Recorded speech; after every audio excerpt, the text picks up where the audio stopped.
خودلې دي الله دې موږ ته د هغې د اختیارولو توفیق را نصیب کړي او چې د کمو مذمومو صفاتونه د ځان بچ کولو حکم دی الله دې موږ د هغې نه بچ کړي الله فرمایي یقینا کامیاب شول مؤمنان هغه خلک چې په خپلو منځونو کې خشوع کوونکي دا کامیاب مؤمنان هغه خلک دي چې هغوی د لا یعنی کارونو نه د لغویاتو نه ډډه کوونکي دا هغه خلک دی چې دوی د زکات په طریقه باندې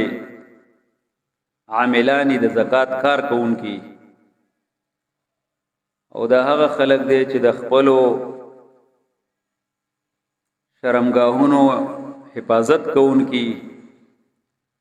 سوا د خپلو بیبیانو نه او د هغې چا نه چې د هغوی ښی لاسونه د هغې مالکان شوي یعنې وینځي پس بېشکه دی د هغې په باره کې په دې باندې ملامتیا نشته دی د دې نه علاوه چې چا بله لار ولټوله ده د ګناه کار یې وکړو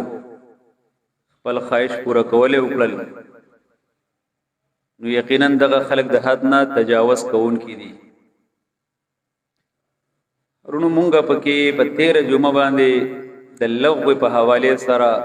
معروضات رس کړي وو چې لغو څه ته ویلی شي الله فرمایي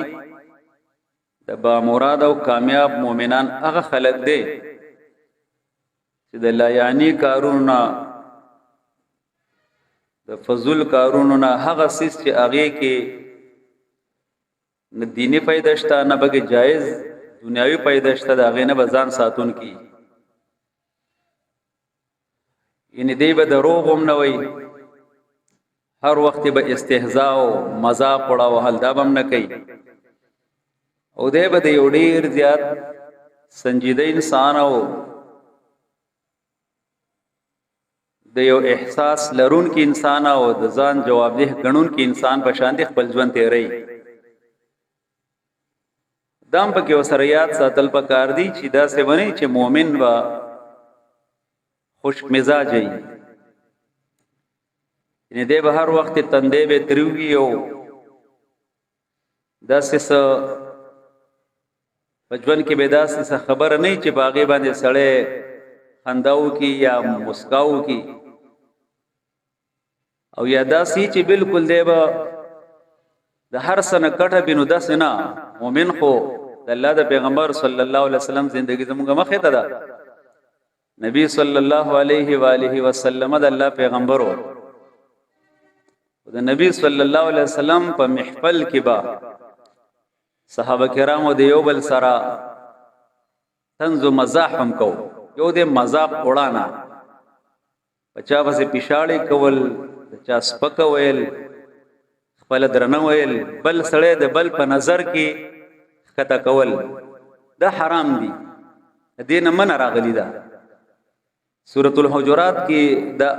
الله تعالی دا بیان کړی دی چې مؤمنان به کم خلک کی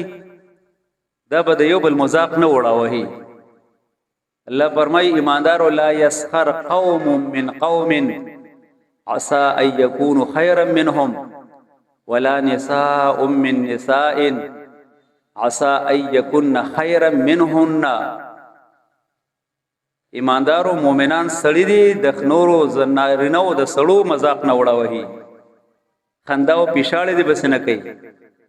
او ناری مسلمانې زنانه دي د نورو مسلمانانو زنانو مذاق نه وړاوي ولی کې دیش چې بچا بس خندا کیږي دا د دنه غوري د الله په نس باندې والله خبر دی کنه چې سو غوړه دی نو دا ناروا ده دغه نه انسان ځان بچ کی او دغه شانتی یو بل ته بد نمونه غسل او غیبت کول د دې ټولو نه خو نور دسی محفل کې داسې خبره کول چې په هغه کې خلاف واقع هم نه او په هغه کې پرس کا سوق او خاندي نو دا من نه ده د الله د پیغمبر صلی الله علیه وسلم ډیر شی مثالونه په دې باب کې موجود دي او بیا د رسول الله صلی الله علیه وسلم د چهره په باره کې خدا خاص کر راضي یو صحابي وی چې ما رأيت احدا اکثر تبسما من رسول الله صلی الله علیه وسلم ما د رسول الله سلام په شانته متبسمه چهره د چانه ولیدلی ان هر وخت په چهره باندې مسکراهټ نو دا د دې خلاف نه د چې کم دا کم مونږه خبر وکړه یعنی انسان با د یو بل سره با دغه هنسي مزاح بم کوي هو چې کله سنجیده خبره نو په دې هر وخت بده په دغه کې نه چې غب شپ ته یو ټوک او ټقالی دی او بس پدې نه د ډېر وخت په سنجیدګۍ سره تیریږي احساس پي پکې د الله د دین په باره کې قران سره به تعلق ذکر بکې د آخرت سوچ بکې د الله د دین د اقامت جدوجہد بکې خدا هم پکې دغه د شخصیت سره موجودي او بیا صحابه کرام په گشته د اسعد بن زراره رضی الله تعالی مبارک راضي د ډېر زیاته سه د څه خبرې کولې په محفل کې چې صحابه کرامو بخندل باغې باندې یا نور صحابه کرامو مشتل مخکې بس الله بل صفت بیانې دا کامیاب مؤمنان اغل خلق دي چې هم للزکات فاعلون د زکات کار کوونکي دي د زکات په طریقه باندې عاملان دي د زکات فعل کوونکي دي والزکات څه ته ویل شي نو موږ ټول الحمدلله مسلمانانو چې موږ د زکات نوم واورو نو په ذهن کې زمونږ یو تصور راشي چې زکات دې څه ویل شي د زکات د لفظ چې کوم دی د عربیت په لحاظ سره د دې د دوه یعنی چې دا کم لفظ دی نو د دې دوه معناګانې کیږي او د هغه د دوانو د مرکب نوم دی دا ای زکات د تزکیه نه دی ویل شي صفایه تا سترای صفائی پاکیزگی او دویمه معنی دا نشونما یو سیز له ترقی ورکول یو سیز مخ پوړان دی باندې بوتل نو د دې دوانو معنا په لحاظ سره زکات دی ته ویل شي چې هر هغه سیز چې هغه د ترقی په لار کې مزاحمي او رکاوټ هغه ختمول او چې کوم ترقی کم سیز لور کول نو داغه باغه اصل جوهر چې کم دی هغه مخوړان دی باندې بوتل باغی تقدیر زکات ویلې شي بیا چې کله د شریعت په اصطلاح کې شي زکات چې مونږه بنی الاسلام علی 5 داغه په لحاظ سره وایو نو دا د اسلام په بنیادی ارکانو کې شامل دی نو بیا د زکات معنی صدا اصطلاحي معنی دا چې په مؤمنانو مسلمانانو باندې چې د سره کله د صاحب نصابي او په د باندې کال تیر شي نو دی به د خپل مال نه یو حصہ هغه بسکه لری کوي وتی او باسي به او هغه غریبانو په قراو مساکین لورګي اته مصارف دي کم چې په سورۃ التوبه کې بیان شوی دي باقي کې به لګي ان مسلمان به د خپل مال نه الله ولا ورکړي دي نو د اغي بیا ټول تفصيلات دي چې ونی می تول سر زر دي نو پاغه باندې زکات ته 52 تول سپین زر دي نو پاغه باندې زکات ته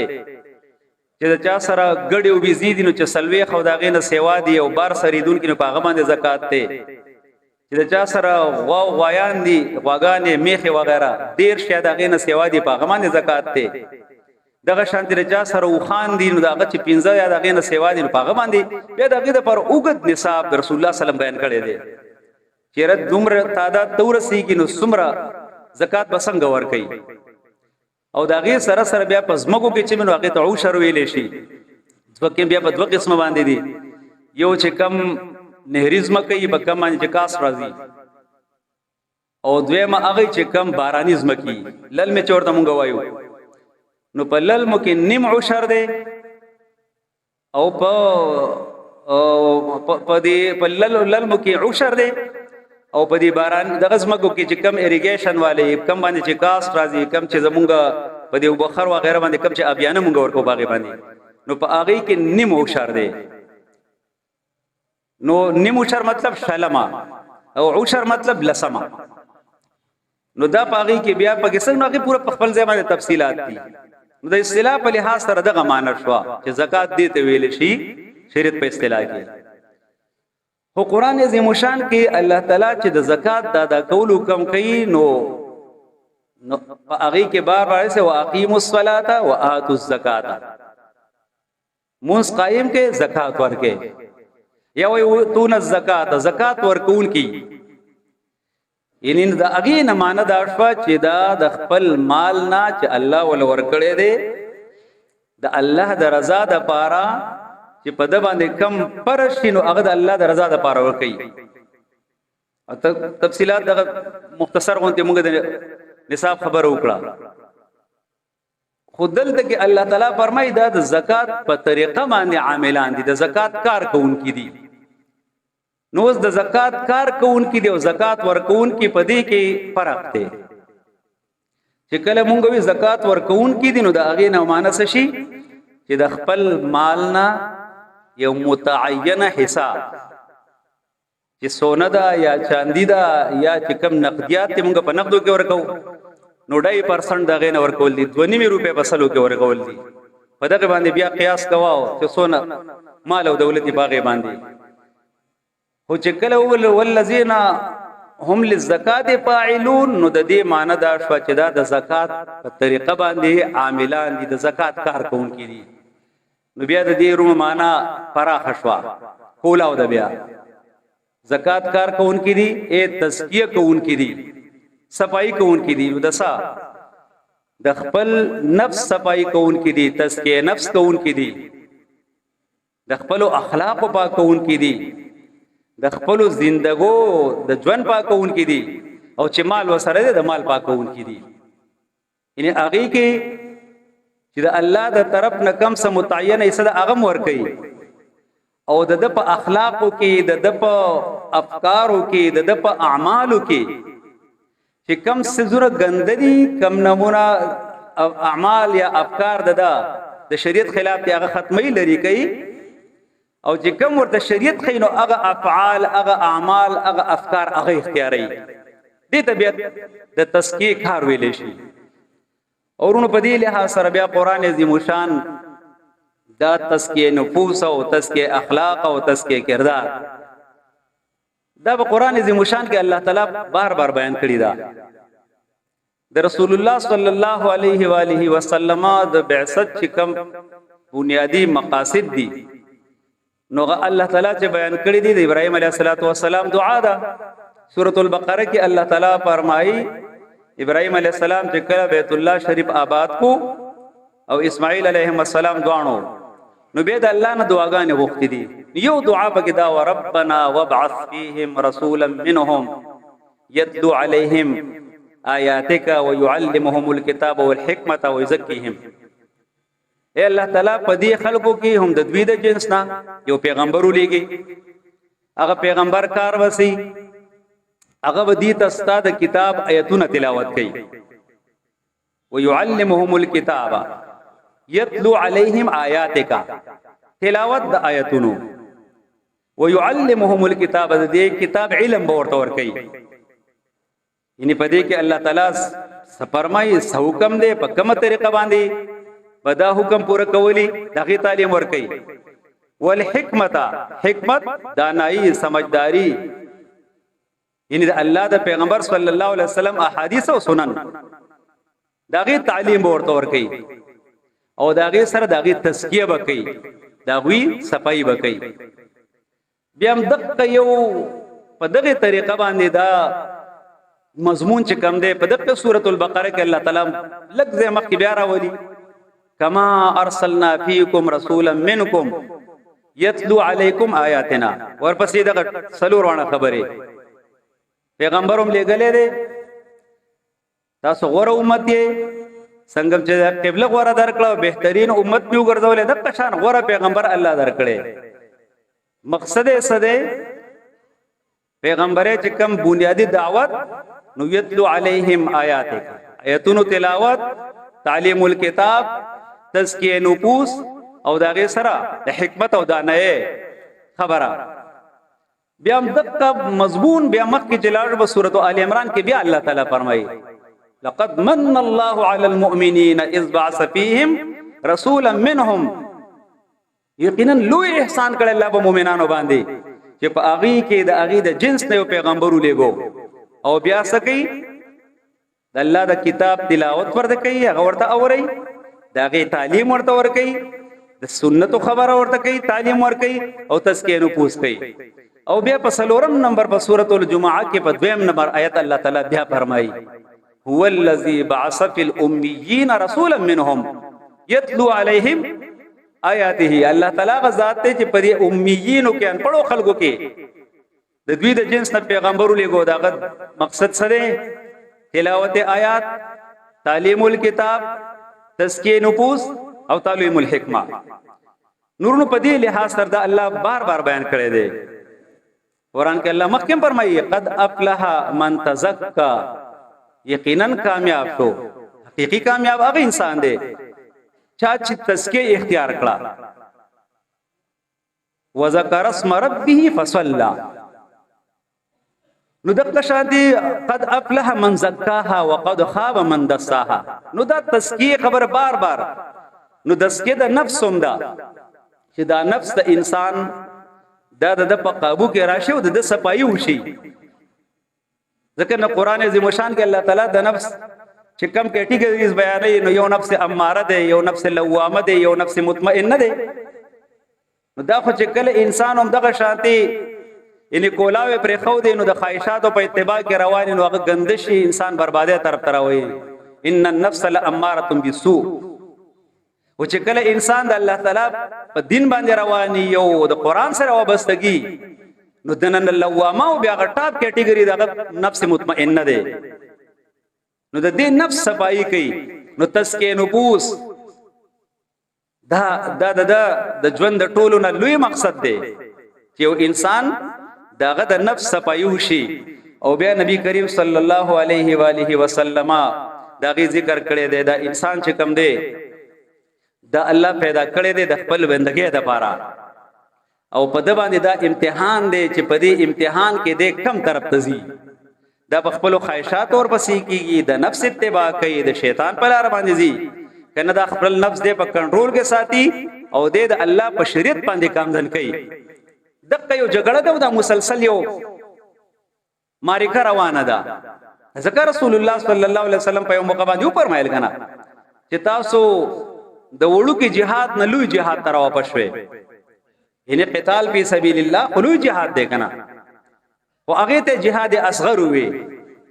او د دې نفس سره jihad دته jihad اکبر وي. ځکه دا jihad مسلسل دی، دا د شپې هم دی او د ورځې هم دی، دا په خلوت کې دی او په جلوت کې دی، دا چې سړی مشریم دی او چې کښ په هر حالت کې مسلسل دا یو مجاهده ده د خپل نفس سره.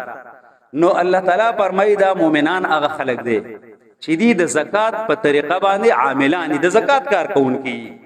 نو مارز کورونو چې د خپل نفس د هغه تزکیه او صفائی کوونکي می د خپل زړه چې د عزت کم په انسان کې الله تعالی یو داسې ارګن او اندام پیدا کړی دی چې هغه بادشاہ دی، هغه هم صفائی کوونکي. نبی کریم صلی الله علیه وسلم موږ ته فرمایلو کنه ډیر احادیث دي، صرف اشاره. نبی صلی الله علیه وسلم فرمایل دي زړونو تم زنګ لګي لکه څنګه چې وسپنه ته زنګ لګي، یعنی دا په ګناهونو کې هم د قهر کګړ کېږي څنګه چې دا وسپنه زنګونی سي چې کله ورته وبو ورسیږي. صحابه کرامو ته پوښتنه د الله پیغمبر د دې اکمال او ثقل څه دی؟ نبی صلی الله علیه وسلم فرمایل کثرت ذکر الموت و تلاوت القرآن، ډیر مرګ ځانته یادول او د قرآن تلاوت. هنه تلاوت په دې د زړه نه پارس جوړ کی، بیا نصیب دې په قرآن د رب عمل شه. دا قرآن عظیم شان تلاوت په صفای راولي، تزکیه ودا کوي. قرآن عظیم شان په ذریعہ باندې به انسان د فکر صفایم کیږي، داغه د عمل صفایم کیږي، داغه د عقیده صفایم کیږي، او داغه د ټول ژوندۍ صفای به سمانه کیږي. قرآن عظیم شان الله دې قرآن مت آسان کی. قرآن په ذریعہ د الله تعالی ذکر رسول الله صلی الله علیه وسلم د انسانیت د غوی د انفرادي او اجتماعي ژوندۍ د غوی د ظاهر او د باطن تزکیه او صفای به سمانه کړیو، قرآن باندې کړیو. نو چې هغه سر په قرآن ټیک شي او نو اخرنه سر په قرآن باندې ټیکيږي.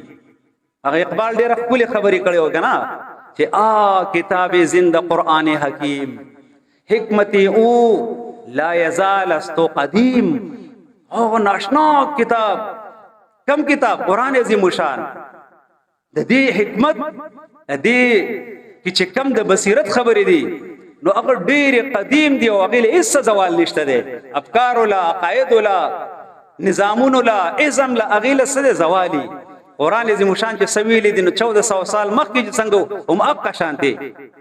پدې کې هیڅ څوک تغییر او تبديل نشي راوسته دیو جن اقبال دینو د قران په وجه اقبال دی دې په ذریعہ باندې تزکیه کړی و اقبال وی پاش کویم آچ در دل مزمارست اے یہ زما په ځکه یو خبره پټه ده هغه درته وخه مننه وي نه پاش کم درته ای کتابه نیس چیزې دی ګراس دا قران کتاب نه بل شان دي سیز دی سناشنا غونتی سیز دی ولی کله چې وي دی په دې نفس کې انسان کې دنه ورنوزي نو دا بدل انسان دنه جوړ کی او چې کله په انسان کې دنه انقلاب او تبدیلی راولي نو دا ثابت کائنات دغه په ذریعہ باندې بدل شي ټول دنیا په کول آسان دي ځان په کول ګران دي ټول انسان د دنیا سره مقابله کول شي خدا خپل ځان خپل ضبط نفس او نفس کنټرول کول د نفس تزکیه خپل ژوند د قران او د سنت پرنګ کې رنګ کول دا ډیر زیات ګران کار دی نو د دې په وجه باندې الله فرمایي او هو الذين هم للزکات فاعلون د زکات په طریقه باندې عاملان زکات کار کوونکی نو دا د مسلمان شان بیا د درونو چې دې وسکي د زکات کار کوونکی نو خپل اندرون خپل عقیده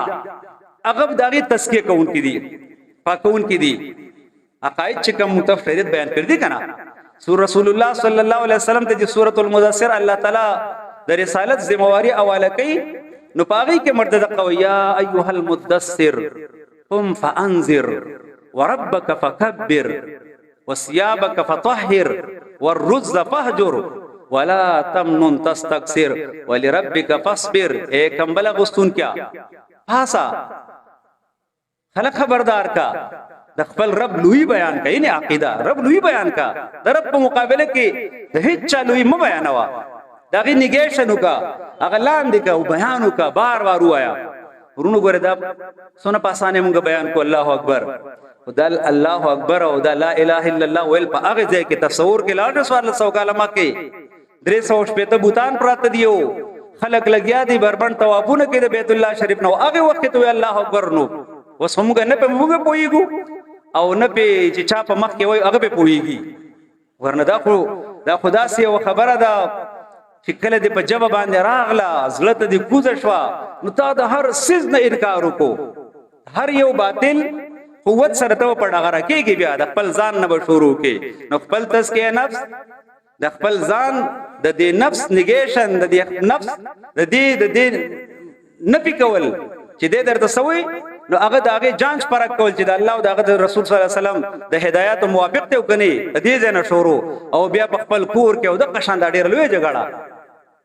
وربک فکبر هو ثيابک فطهر والرز فهجر کپڑے دې پاکه کا نو ظاهری تور باندې او پاک کپڑے یعنی صاحب کردار جوړ شه پلان کوي سړی لمندا سے پاکره چې مونږ پکېږي موږ خو په مونږ لمن باندې مونږ نکو مطلب صاحب کردار دی کریکٹر کول دی کریکٹر لیس نه دی اوس د ټولو لوی مساله ده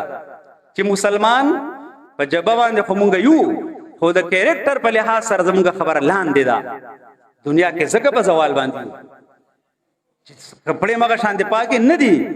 او الله فرمای ورز فهجر گندګي نه لري وسېګا نو ظاهري گندګي مو باطنیم نو د عقيدي اصلاح د عقيدي داغي تزکیه او داغي سره سره د عمل تزکیه عملم کم یو شریعت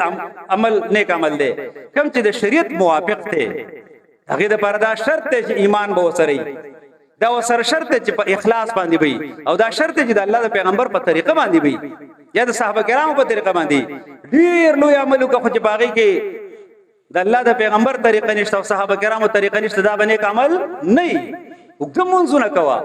او شریعت په کیو کم نه دی کړی دا باندې عمل نه نو دا د تزکیه کار نو فکروم پکا صاحب عملم صفا اخلاقم صفا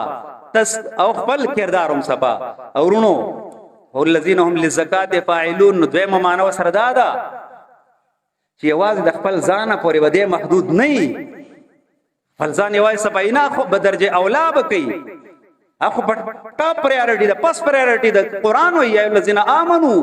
او انفسکم واهلیکم نارا ایماندار اول ځان پسې جهان خپل ځانونه او اهل عیال د جهنم د اور نه بچ کا. نو دې په دې باندې یوازې نه چیر د خپل ځان نه بتاویږي، نه خپل ځان د ټولو نه مخ کې چې کوم سوي چې دا غي عملی تفسیر په خپل باندې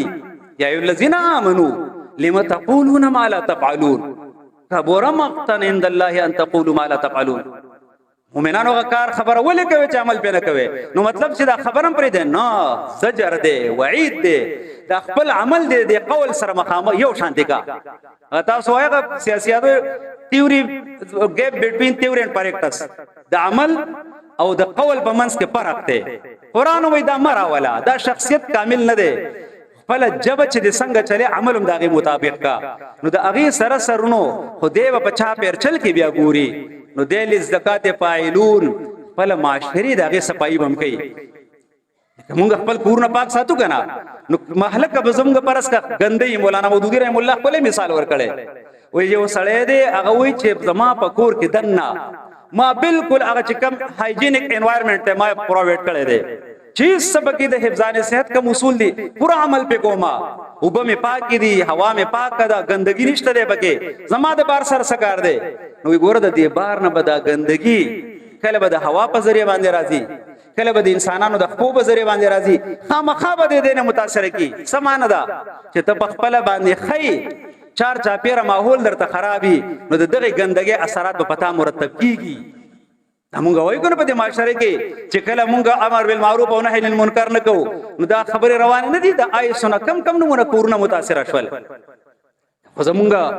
نن یو رسوا بل رسوا، نو دی به د زکات په طریقه باندې عملی. نو د خپل معاشره د خلکو د اعمالو د اخلاقو د افکارو د اعتقاداتو د هغه صفائی وکړي. نو دا به د انساني نو ډیره خپل خبره مولانا کړی و. ای وی تطهیر افکار، تعمیر افکار، اصلاح معاشره، اصلاح ریاست، دې ته د زکات کار ویل شي. دا د مسلمان کار وي